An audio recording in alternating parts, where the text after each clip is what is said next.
La primera charla que voy a dar, que lo siento pero me van a tener que aguantar por lo menos 2 más, habla un poco del papel tan importante de la microbiota intestinal en las enfermedades alérgicas. Estando yo en la consulta de pediatría, como mis compañeros saben que me gusta mucho este mundo de la microbiota y los expertos, vino corriendo una alergóloga del hospital, de allí del hospital infantil, y me dijo: mira, Guillermo, he estado en el congreso de la Academia Europea de Alergia e Inmunidad Clínica y mira, todo lo que hablaban de microbiota y probióticos. Este es un desglose del programa, con lo cual esto demuestra el papel tan importante que puede tener, sobre todo el papel que puede jugar la microbiota en las enfermedades de tipo alérgica, como en otras especialidades, en principio. Y me vuelve a ocurrir algo como...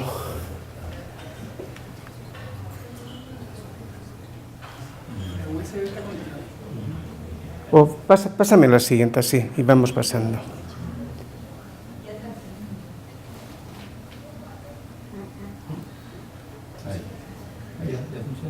¿Ya funciona? Sí funciona. Funciona tanto que me he pasado. Y bueno, y no solamente tiene un interés muy importante, sino cuando repasamos la base de datos médica PubMed, como ven aquí específicamente cuando se habla de microbiota y probióticos, y un tema tan específico como la alergia alimentaria, verán aquí que ha habido un aumento exponencial de artículos científicos, que solamente había 7 que lo referían en el año 2000, a 77 el año que viene. Y esto es además viendo la dificultad que hay en hacer ensayos clínicos, sobre todo en pediatría, que es donde más se ven las alergias alimentarias. Ha habido, sobre todo en los países desarrollados, un aumento importante en los últimos años, desde que empezó la revolución industrial, hace más de 150 años. Las alergias se han extendido por el mundo. Y estos son datos que me han dado los alergólogos de allí del hospital, y por ejemplo en España pueden afectar casi hasta un 25% de la población, que es una cifra realmente alta. Y esto sobre todo ocurre en los niños en pediatría. Como ven en esta gráfica, donde habla un poco de la incidencia de casos de anafilaxia, como ven aquí, son justamente las edades hasta los 4 años y entre los 5 y los 9 años, donde ha habido un pico de incidencia aumentado en los últimos años. También en edad adulta hay unos ingresos hospitalarios por asma, también con unos picos muy importantes en la mayoría de los países del mundo. Ha habido una incidencia importante. Para entender un poco cuál puede ser el papel de la microbiota en los probióticos, había que hablar de la hipótesis de la higiene. Esto está hecho por un médico, David Strachman, que en 1989 pensó, o se le ocurrió, que los niños que eran únicos, hijos únicos, padecían más alergias que aquellos que tenían más hermanitos. Y realmente esto tuvo una repercusión mediática importante, y aunque esta fue la primera idea de Strachman, esta teoría de la higiene ha ido evolucionando. Y de hecho, como ven en esta diapositiva,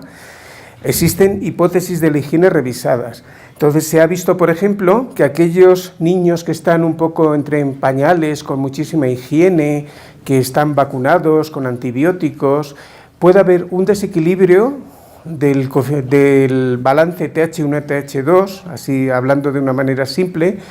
y suelen tener una baja, y aunque tengan una baja exposición a patógenos, realmente tienen una más alta incidencia de respuestas alérgicas. En cambio, aquellos niños de los países en vías de desarrollo, que suelen tener más contacto con animales y sobre todo con infecciones, por ejemplo, las parasitarias, a pesar de tener una alta exposición a patógenos, y ser seropositivo en muchísimos alergenos, la incidencia de enfermedades alérgicas en estos niños es muchísimo menor. Esta diapositiva se la pongo primero porque está hecho por un pediatra francés, Bach, que hace unos años, en una revista de alto impacto, como es el New England, comentó y vio cuáles eran las incidencias, qué es lo que había ocurrido en el siglo pasado. Ven aquí que a partir del año 1950, patologías sobre todo de tipo infecciosas, como la fiebre reumática, el sarampión, las paperas, la hepatitis, la tuberculosis, con un pico de incidencia pues cuando coincidió con los años del SIDA, han ido disminuyendo y han ido aumentando otros tipos de enfermedades que llamamos de tipo autoinmune, como por ejemplo la esclerosis múltiple, la enfermedad de Crohn, la diabetes y las enfermedades alérgicas con el asma. Esto no quiere decir que hayamos ido para atrás. Evidentemente las vacunas y los antibióticos han salvado millones de vidas.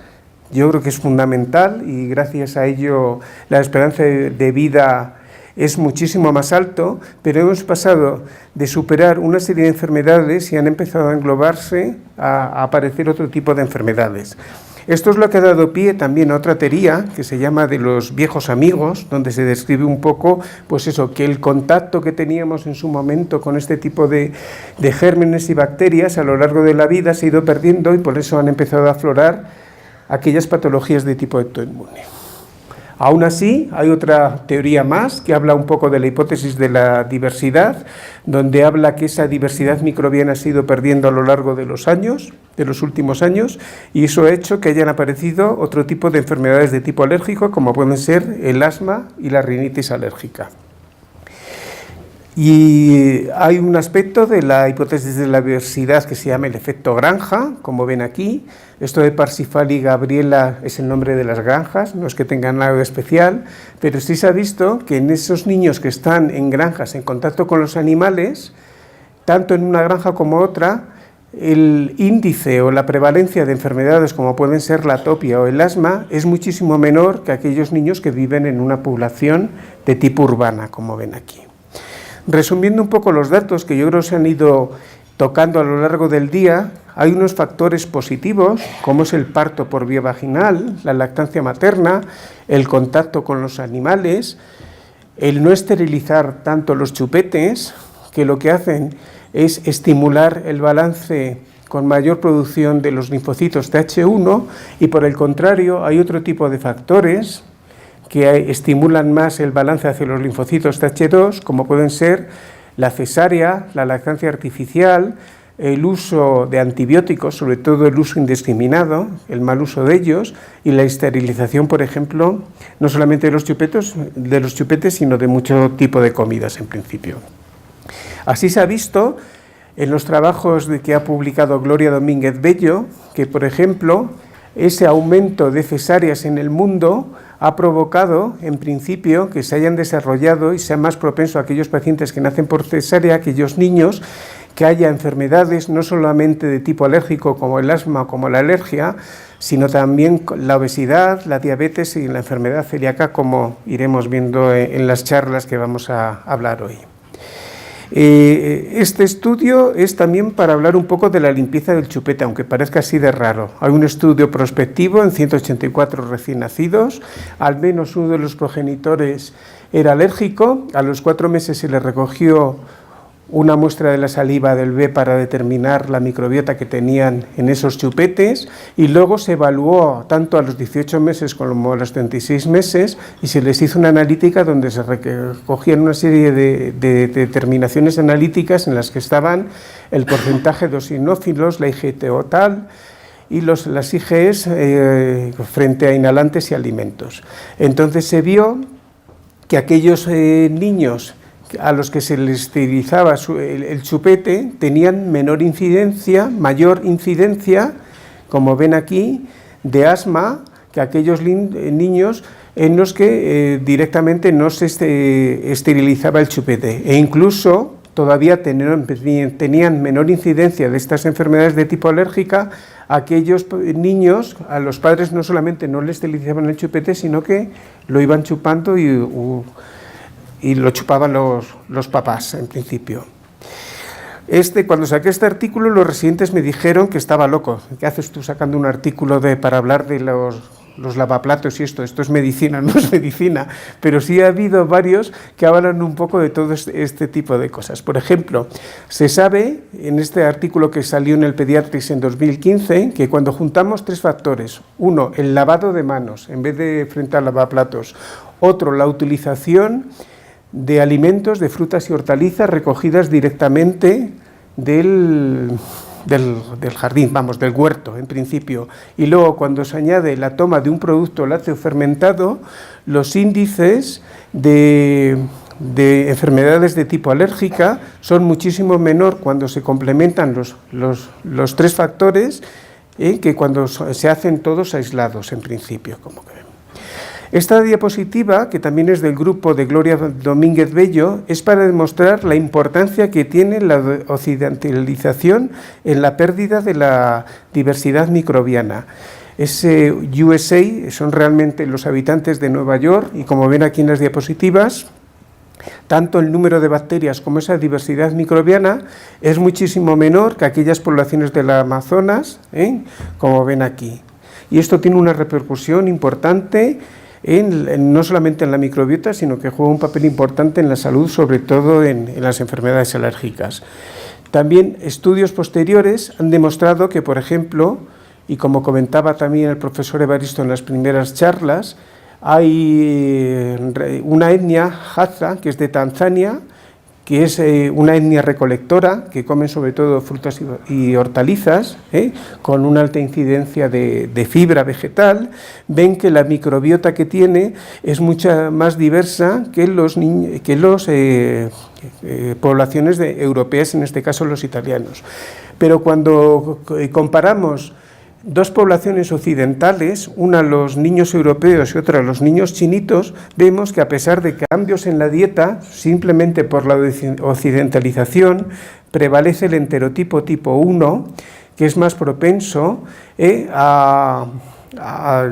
los bacteroidetes y es diferente y con menor contenido de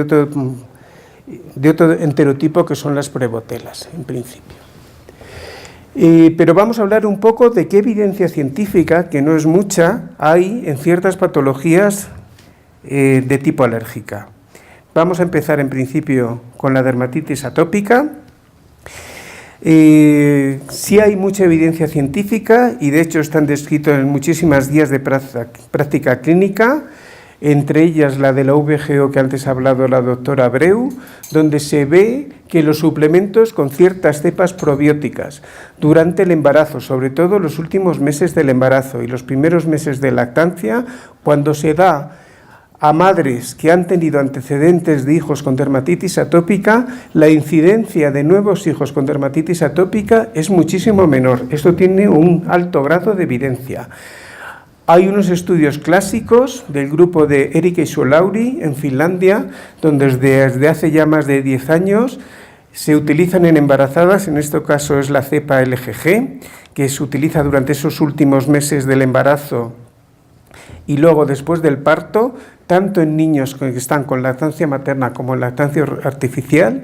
Y como ven, a lo largo de los meses posteriores, la incidencia de nuevos niños con dermatitis atópica es muchísimo menor en aquellos pacientes que habían tomado la cepa prebiótica, en principio. Estos son una línea de investigación hecha por este grupo de Turku en Finlandia y que tiene bastante repercusión en revistas de alto impacto.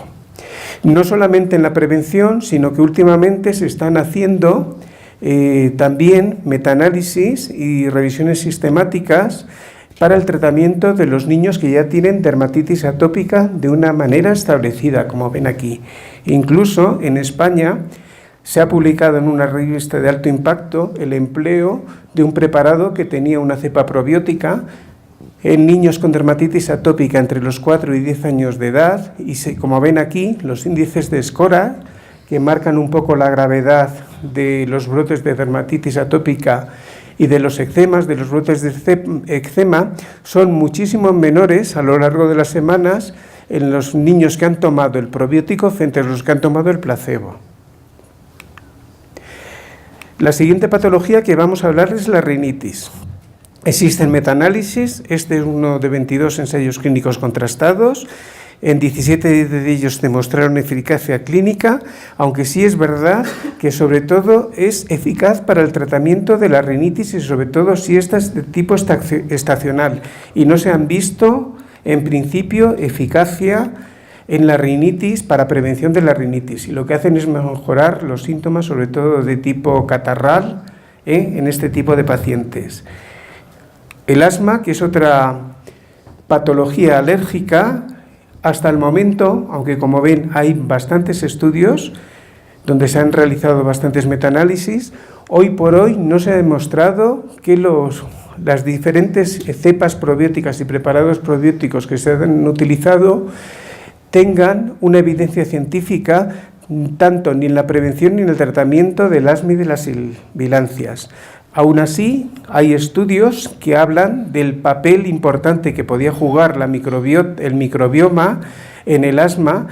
y concluyen la mayoría de los estudios que esa microbiota podía modular la inflamación del asma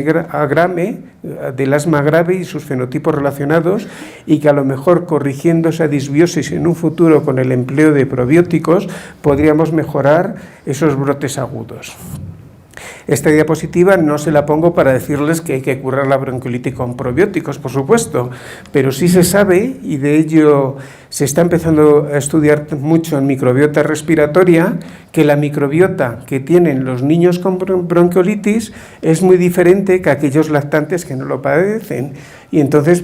también es importante saber qué papel puede jugar la microbiota en este tipo de pacientes. También hay metaanálisis, como ven aquí, que han demostrado que el empleo de probióticos puede reducir significativamente el número de niños que pueden padecer infecciones respiratorias, como ven en esta diapositiva.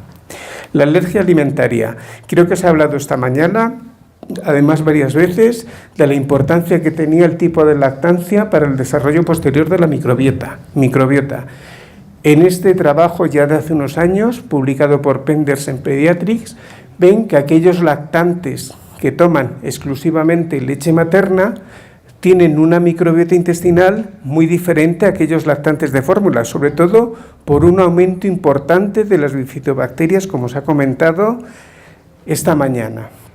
Por eso las fórmulas lácteas infantiles incluyen probióticos y prebióticos, los oligosacáridos de leche materna, para intentar mejorar esa microbiota intestinal en un intento de que la leche artificial se parezca lo más posible a la leche materna. Y de hecho hay estudios, yo creo que esta misma diapositiva ha salido esta mañana. Esto es una fórmula láctea para lactantes comercializada en España, que como ven aquí une unos oligosacáridos con una cepa, en este caso una cepa de Bifidobacterium breve, es por lo tanto un simbiótico que parece prevenir la alergia, sobre todo en niños con propensión y antecedentes de otros hermanos con alergia digestiva. Y yo creo que también se ha hecho una pregunta esta mañana en relación, hay en el mercado, yo creo que en España, pero me imagino que también en Colombia, una fórmula láctea a la que se le ha añadido, en este caso, una cepas del EGG, es una fórmula láctea infantil y que se utiliza tanto en las alergias de proteína de leche de vaca, tanto mediadas por IgE, o lo que antes llamábamos las intolerancias no mediadas por IgE, y como ven, tanto a los 6 meses como a los 12 meses, son estudios que ha hecho Berni Canani en Nápoles, vemos que la tolerancia oral, o sea, que esa alergia ceda antes de tiempo, es muchísimo menor en los pacientes que toman la fórmula láctea a las que se le ha añadido la cepa probiótica con el LGG. Hay estudios también en alimentos también para la alergia al cacahuete. Debe ser que los americanos toman mucho cacahuete y al cacahuete aparecen todas las guías y todo. Estos son estudios que se utilizan cuando están en periodo de sensibilización. Muchas veces estos pacientes alérgicos,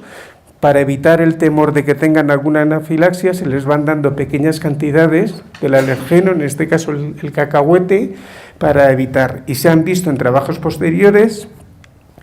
que después de